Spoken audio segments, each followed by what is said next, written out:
예, 오늘 우리에게 주시는 찾아오신 하나님 말씀은 출애굽기 20장 1절에서 17절의 말씀입니다.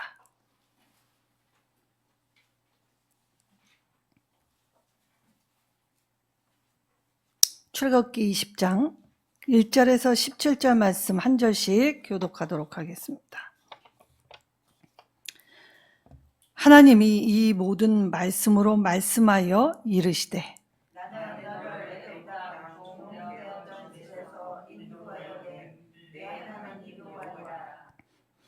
너는 나 외에는 다른 신들을 내게 두지 말라. 너를 위하여 세계 제사장을 만들지 말고 또 이로 하늘에 있는 것이나 아래로 땅에 있는 것이나 땅 아래 물 속에 있는 것에 어떤 형상도 만들지 말며 그것들에게 절하지 말며 그것들을 섬기지 말라.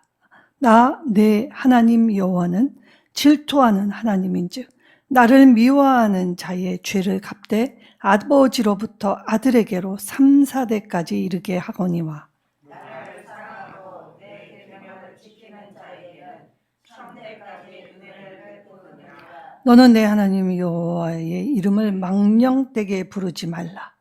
여호와는 그의 이름을 망령되게 부르는 자를 죄 없다 하지 아니하리라. 안식일을 기억하여 거룩하게 지키라. 엿새 동안은 힘써 내 모든 일을 행할 것이나 일곱째 날은 내 하나님 여호와의 안식일인즉 너나 내 아들이나 내 딸이나 내 남종이나 내 여종이나 내 가축이나 내 문 안에 먹는 기나로 아무 일도 하지 말라. 이는 엿새 동안에 나 여호와가 하늘과 땅과 바다와 그 가운데 모든 것을 만들고 일곱째 날에 쉬었음이라. 그러므로 나 여호와가 안식일을 복되게 하여 그 날을 거룩하게 하였느니라. 내 영혼을 공경하라. 그리하면 내 하나님 여호와가 내게 준 땅에서 내 생명이 길리라. 살인하지 말라. 가난하지 말라. 도둑질하지 말라. 내 이웃에 대하여 거짓 주하지 말라. 함께 읽겠습니다. 내 이웃의 집을 탐내지 말라. 내 이웃의 아내나 그의 남종이나 그의 여종이나 그의 소나 그의 낙이나 무릇 내 이웃의 소유를 탐내지 말라. 아멘. 자, 오늘 구원받은 백성으로서 살아야 할 공식적 규범 말씀의 제목이지요. 하나님은 모세에게 십계명 언약을 주셨습니다. 자, 그러나 이 십계명 언약은 하나님께 구원받기 위해서 지켜야 할 규례가 아니라는 걸 명확히 인식해야 합니다. 구원은 이미 받았습니다. 언제? 애굽 땅에서 억눌리고 종되었던 그 땅에서 애굽의 억압과 착취와 속박에서 구원시켜주신 하나님은 이미 이스라엘을 자기 백성으로 삼으셨지요.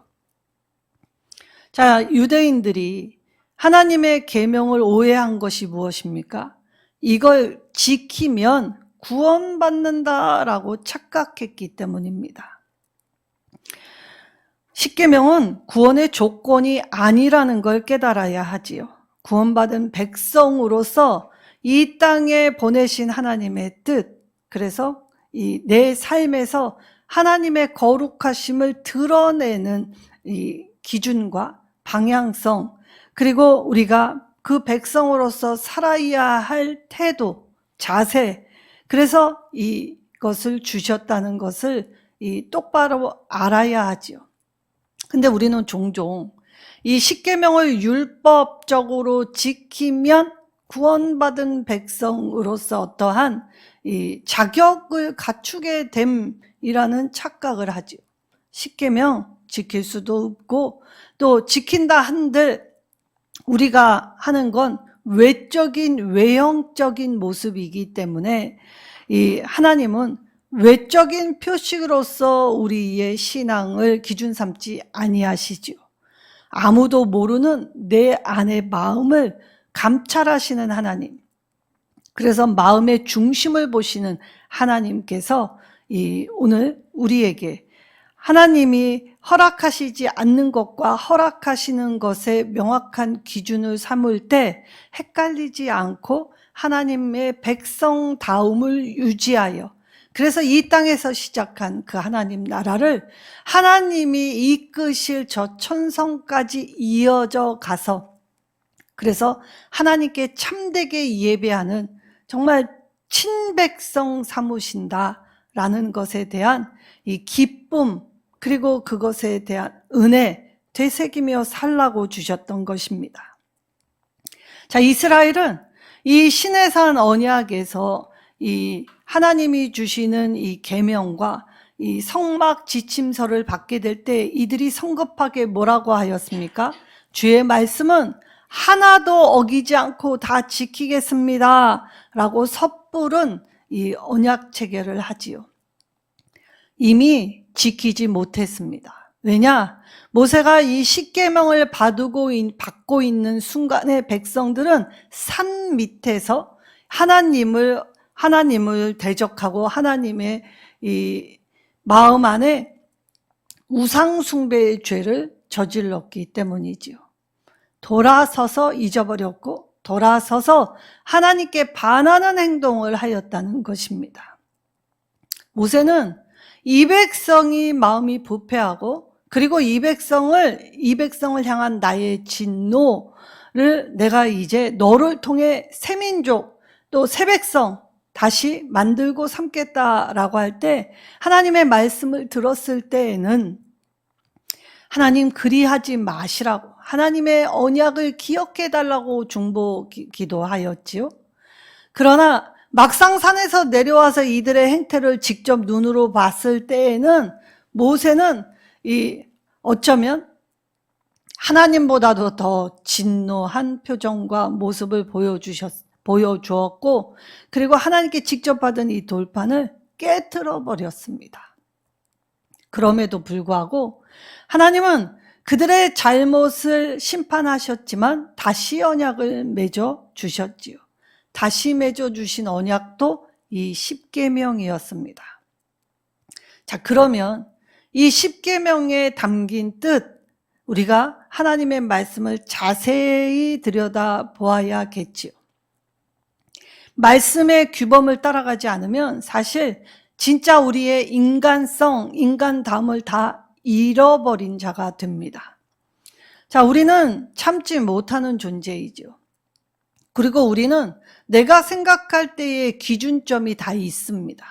내가 생각할 때 바르다, 옳다라는 기준점이 저마다 다 다르기 때문에 그 기준점으로 서로를 대하면 용납할 수 없는 관계가 인간관계였다는 것이지요. 자, 지난 한 주간 제 개인적으로 이 참 어처구니 없는 일이라고 해야 할지 아니면 황당한 일이라고 해야 할지 참 많은 일들이 있었습니다. 그때의 이 나의 모습을 돌아볼 때 오늘 이 말씀 준비하고 또 말씀 준비하며 기도할 때에 나였구나. 문제는 나였구나라는 생각이 들기 시작하였습니다. 하나님이 깨닫게 해주셨으니 드는 마음이지, 사실 지난 한 주간 동안 지내올 때는 어쩌면 그럴까, 저 사람이 인간일까?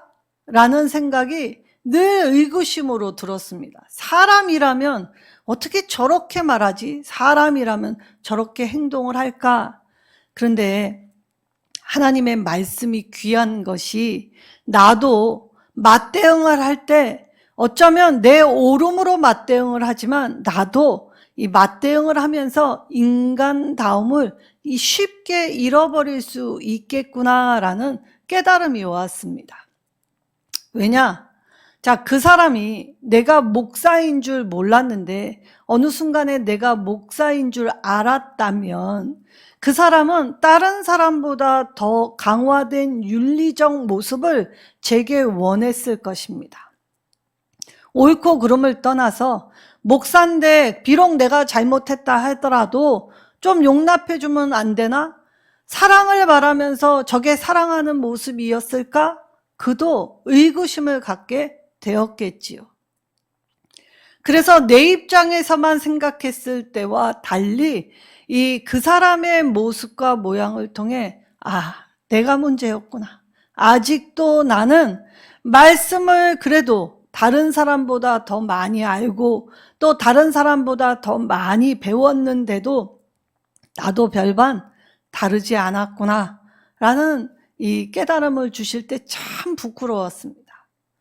맞대응할 땐 부끄러움이 전혀 없었는데 하나님의 말씀 앞에 서고 하나님의 존전에 무릎을 꿇으니 그제야 비로소 내 잘못과 내 모습이 떠오르게 될 때에 나의 부족, 나의 모습, 어찌할 수 없는 죄인이구나. 더 많이 하는 중죄인이 나였구나 라는 회개의 마음이 들었습니다. 그렇습니다. 내가 누군가에게 너무나 쉽게 다가가고 있지는 않은지, 하나님의 그 중한 마음, 사랑의 깊이 어쩌면 내가 등한시하고 내가 간과하고 내가 더 가볍지 않았을까라는 생각이 드는 한 주였습니다.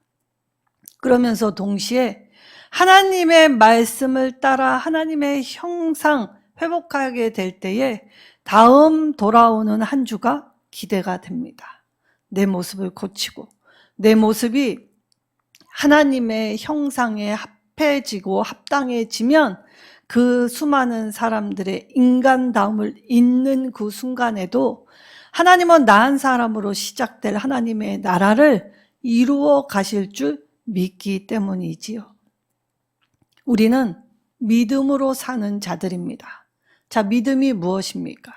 바로 하나님과 관계를 맺는 것이 믿음입니다. 하나님과 올바른 관계 맺음의 방법이 믿음이죠. 그래서 믿음 안에 서야 했던 것입니다. 근데 우리가 얼마나 믿음 없는 모습으로 생활할 때가 참 많습니까? 자, 먼저 그렇다면 구원받은 백성으로서 믿음으로 살아가야 할 자세, 태도 어떤 것일까? 먼저 1계명, 나 외에 다른 어떤 것도 하나님 앞에 다른 신을 두지 말라라고 하였지요. 이것이 기초고 기본이고 1계명이었습니다. 자, 하나님 외에는 참신이 없음을 깨닫고 그리고 하나님 외에는 그 어떤 것도 합당하지 않다. 그래서 섬길 수 없다라는 결단이 있어야 했지요. 이스라엘은 이 10계명을 받을 때 하나님의 말씀을 지키겠습니다 라고 결단을 하였습니다. 근데 이스라엘이 망한 이유가 바로 이 1계명을 어겼기 때문이지요. 시작부터 달랐고 시작부터 지키지 못했다는 것입니다. 하나님 외에는 다른 어떤 것도 두지 말라라고 하였지만 이스라엘은 하나님이 주신 나라를 형성했을 때 금송아지를 만들었지요.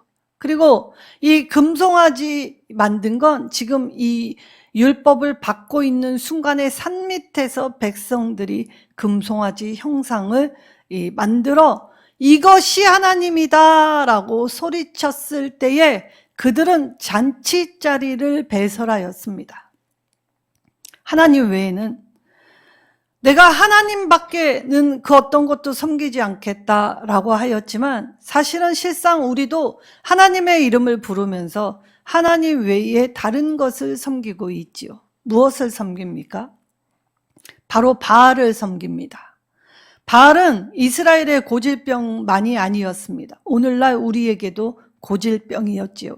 이 바알을 예수님은 맘몬이라고 하였습니다.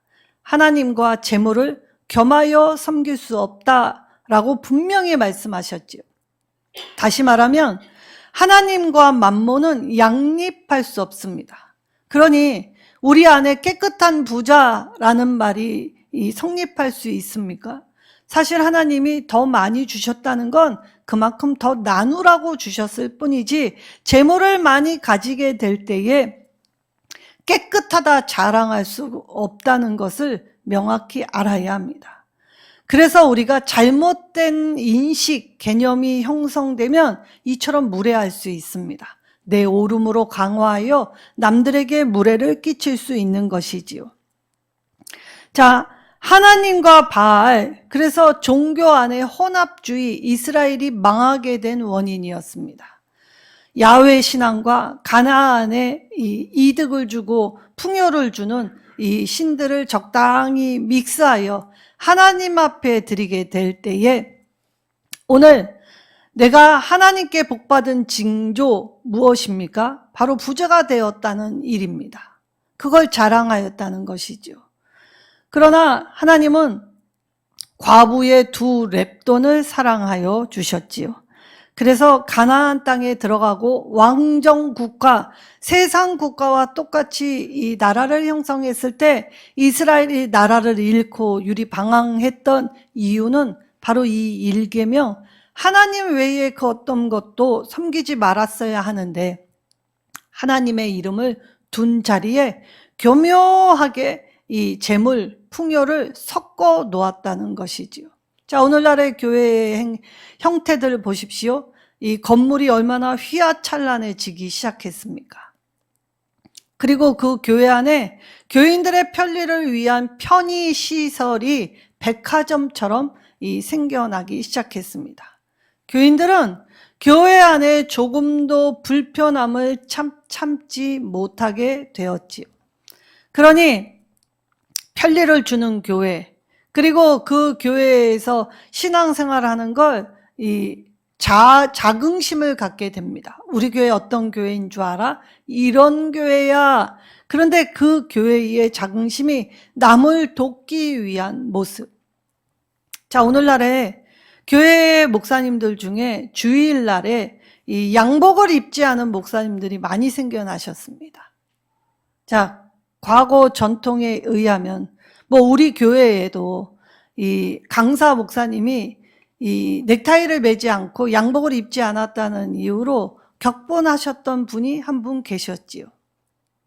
근데 오늘날의 교회의 목사님들은 이제 넥타이 매지 않고 양복 입지 않습니다. 넥타이 매지 않았기 때문에 남방의 윗단추도 풀고서 설교하시는 분들이 있습니다.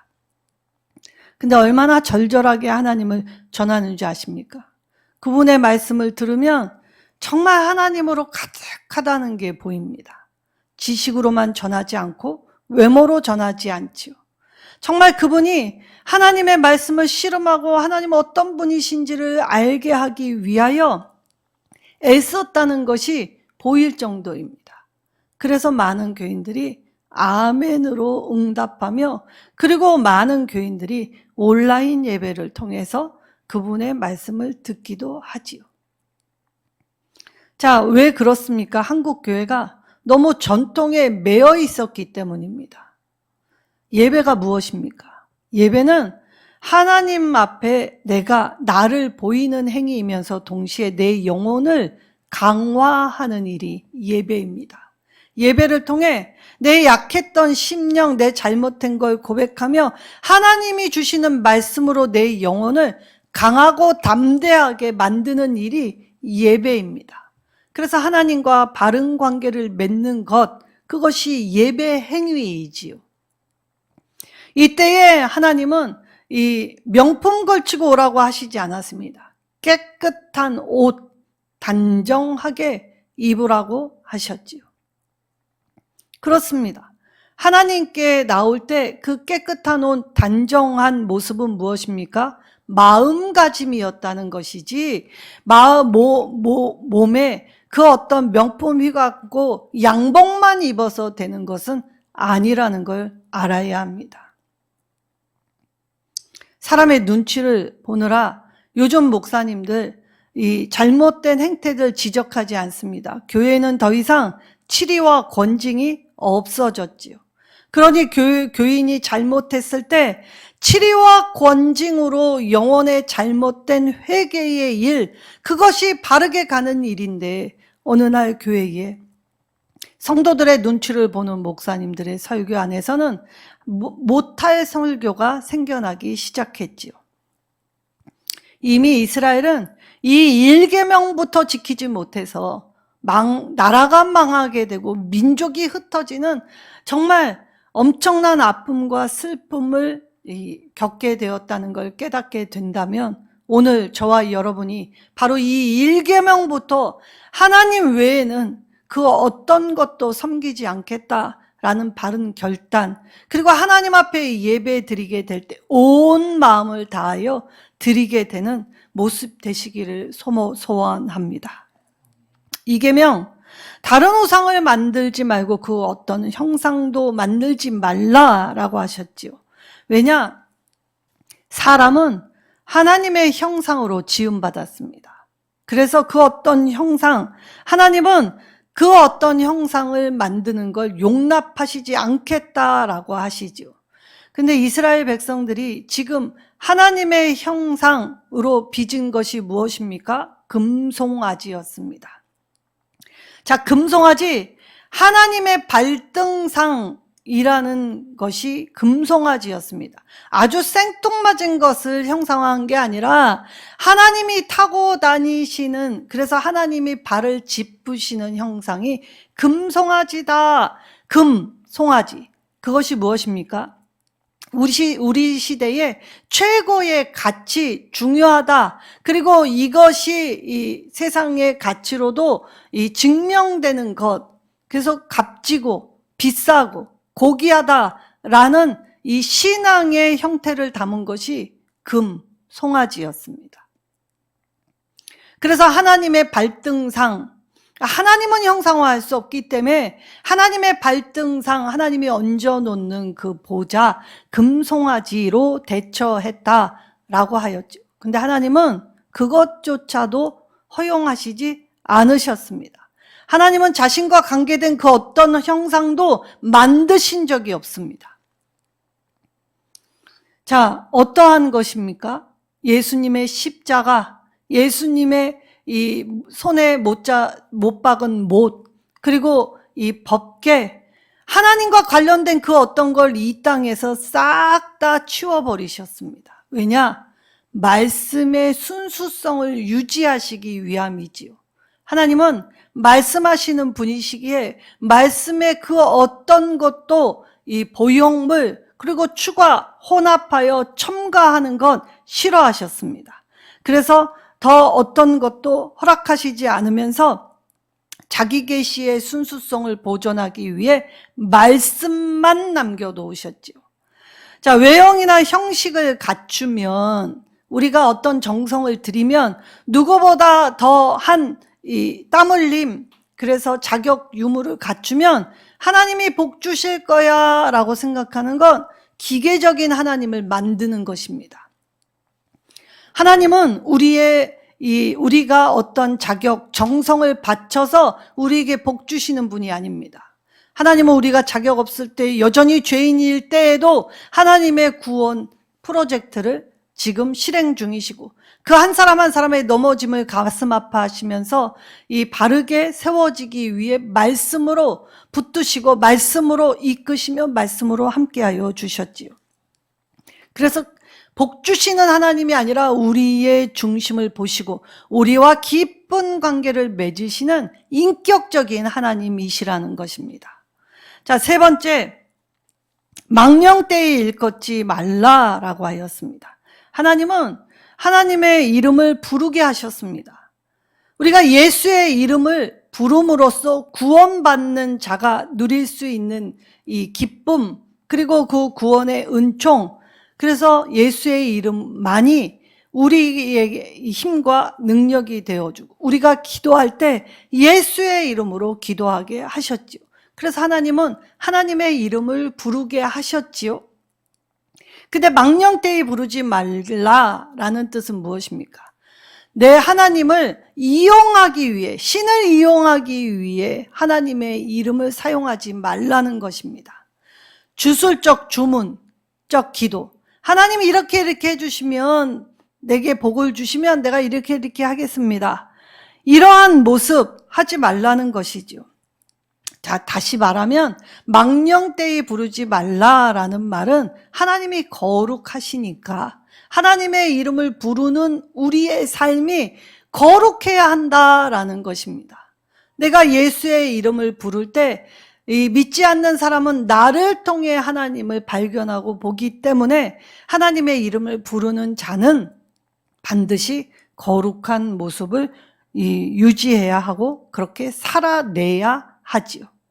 네 번째, 안식일을 기억하여 거룩히 지키라고 하셨습니다. 이건 이미 이 광야에서 율이 방황할 때, 그리고 그들의 범죄함 속에서도 하나님의 먹이심, 채우심, 그들의 필요에 응답하시면서 만나를 주실 때 이미 주셨던 말씀이지요.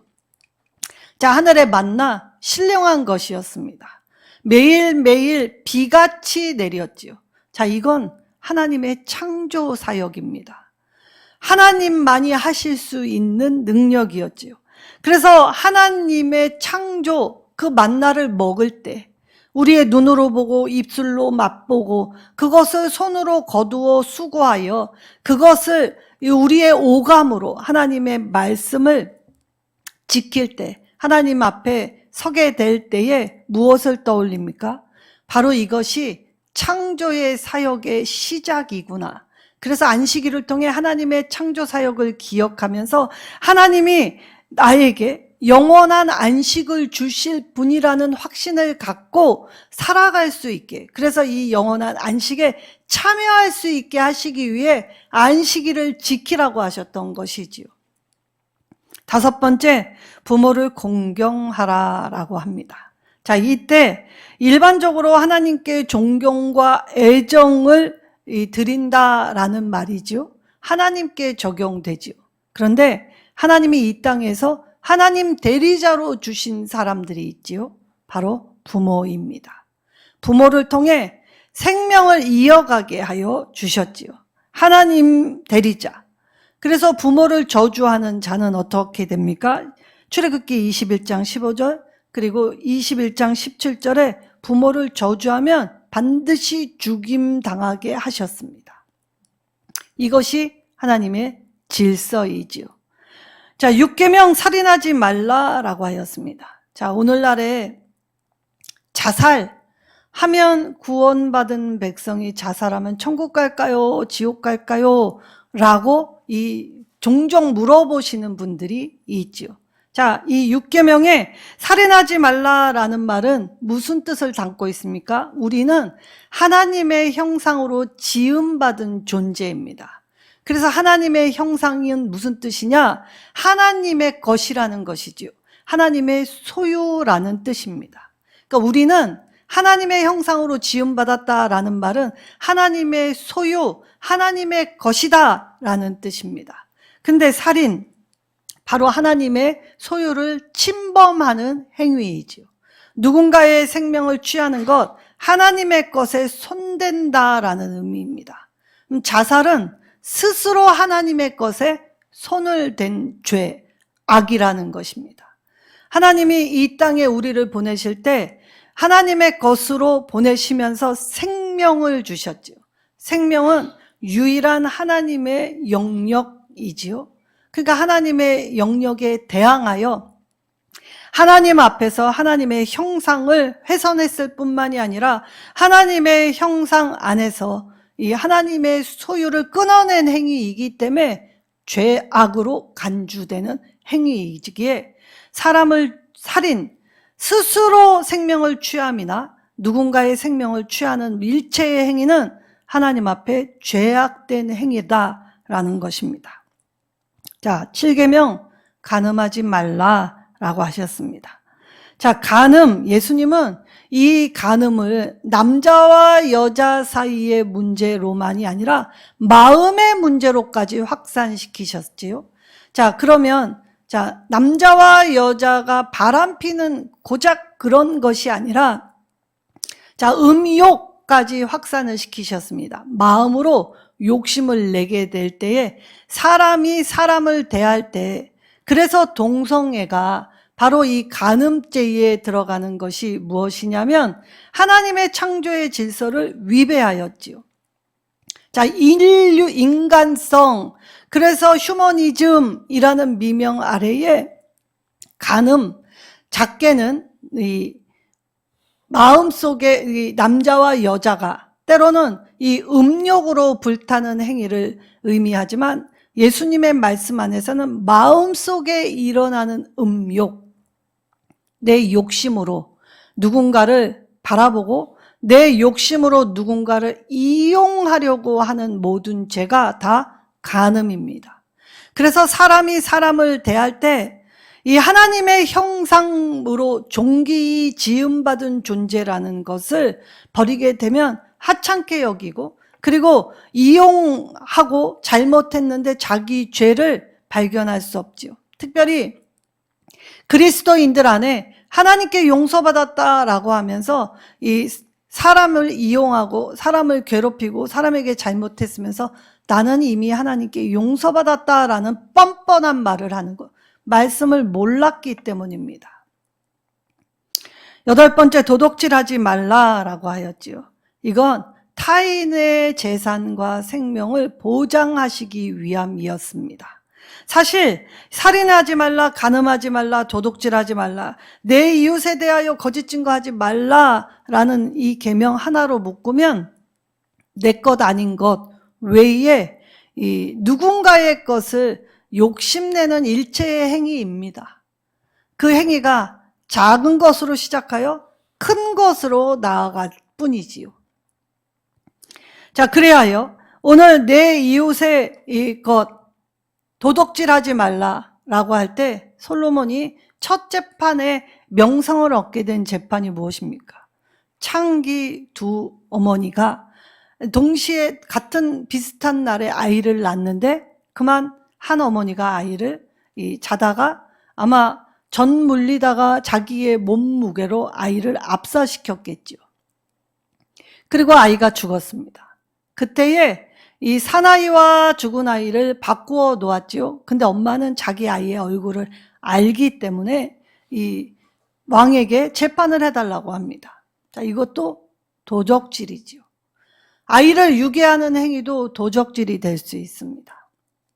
자, 그렇다면 우리가 우리의 마음의 욕심을 따라서 내가 내 것이 아닌 것, 그러니 도적질 안에는 자족하는 마음이 없으면 욕심이 생기고, 욕심을 이루기 위해 이제 인간다움, 하나님의 형상을 깨트리는 건 뺏으면 되고 감추면 되고 숨기면 된다라는 얄팍한 수를 쓰는 것이 모두 다 도덕질이지요. 9번째, 내 이웃에 대하여 거짓 증거하지 말라라고 하였습니다. 자, 혀에 관한 문제이죠.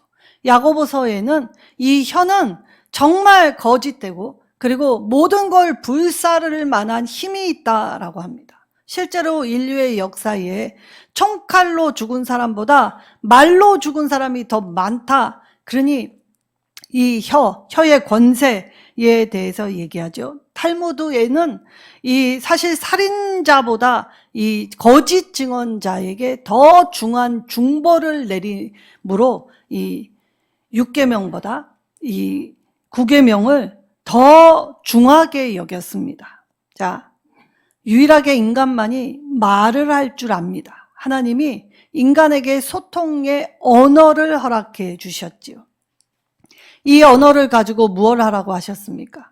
서로를 격려하고 기뻐하고 즐거움을 나누고 또 서로를 세워가고 함께 가라고 이 언어를 줬는데 같은 한국말을 들으면서도 서로 반목하고 불편해하고 힘들어하고 의사소통의 차이가 있지 않습니까?